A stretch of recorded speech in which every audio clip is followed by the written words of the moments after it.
রাস্তায় পড়ে থাকা গুলিবিদ্ধ সহযোদ্ধাকে উদ্ধার করতে গিয়ে নিজেই গুলিবিদ্ধ হন রাফি। চেয়েছিলেন যে কোনো মূল্যে সহযোদ্ধার প্রাণ বাঁচাতে, কিন্তু বেগতিক পরিস্থিতিতে আর বাঁচাতে পারেননি তাকে। উল্টো গুলিবিদ্ধ হয়ে চিকিৎসার অভাবে হাসপাতালের শয্যায় শুয়ে নিজেই এখন ভুগছেন পঙ্গুত্বের শঙ্কায়। আমি জানি না ওরা কারা, ওরা বাংলাদেশ পুলিশ ছিল না। বাংলাদেশের পুলিশের মধ্যে 15 জন কি 16 জন ছিল। এছাড়া হেলমেটধারী কিছু লোক ছিল, ওদের প্রত্যেকের হাতে গান ছিল, প্রত্যেকের হাতে অস্ত্র ছিল। কোনো কথা বলে নাই। ওরা 5 থেকে 7 সেকেন্ডের মাথায় গুলি করে দিয়েছে। আমার ডান হাতে গুলি লাগছে, ডান হাতে গুলি লাগার পরেই আমার সাথে পাশে একটা ছেলে ছিল, ওর বুকে গুলি লাগছে। আমি দেখি ওখানে বসে পড়ছি যে ওরা নিয়ে যেতে হবে, বাঁচবে। এখানে উপরে লাগছে তো, নিচে লাগে না, এখানে লাগছে। ওরা হসপিটাল নিয়ে গেলে বাঁচানো যাবে। ভাই ওই যে বিন ড্রেস বললাম যে বাংলাদেশ পুলিশের ড্রেসে ছিল না, ওদের একজন বুট দিয়ে ওর গলায় পাড়া দিয়ে ধরে গেছে, শ্বাসরোধ করে মারছে আমার চোখের সামনে। এছাড়া আরো স্টুডেন্ট সাথে সাথে ওরা ফায়ার করে মারা ফেলেছে আমার সামনে, 4-5 জন স্পট ডেড।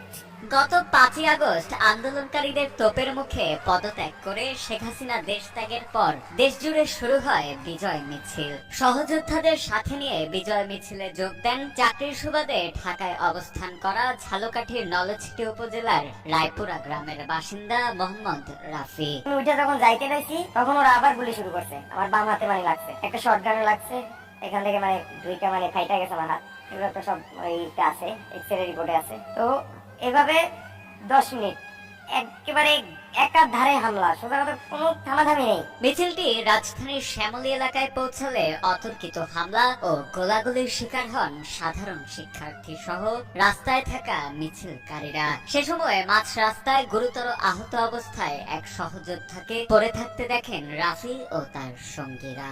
সবাই মিলে আহত সেই ব্যক্তিকে উদ্ধার করতে গেলে বিজয় মিছিলে আসা লোকজনের ওপর আবারও শুরু হয় অতর্কিত হামলা ও গুলি। পথিমধ্যে নিহত হন রাস্তায় পড়ে থাকা সেই আন্দোলনকারী। গোলাগুলিতে গুলিবিদ্ধ হন রাফি নিজেও। পরবর্তীতে সেখানকার পরিস্থিতি কিছুটা স্বাভাবিক হলে আহত রাফিকে নিকটস্থ একটি হাসপাতালে ভর্তি করান উপস্থিত শিক্ষার্থী ও সাধারণ জনতা। আমার শারীরিক কন্ডিশন, আমার হাতে এখনো 141টা 142টা বুলেট লাগছে। তো 141টার ভিতর আছে একটা মেইন গুলি, যেটা ওইটা বের করা হয়েছে, ওটা আমি ঢাকা থেকে বের করে তারপর বলেছি।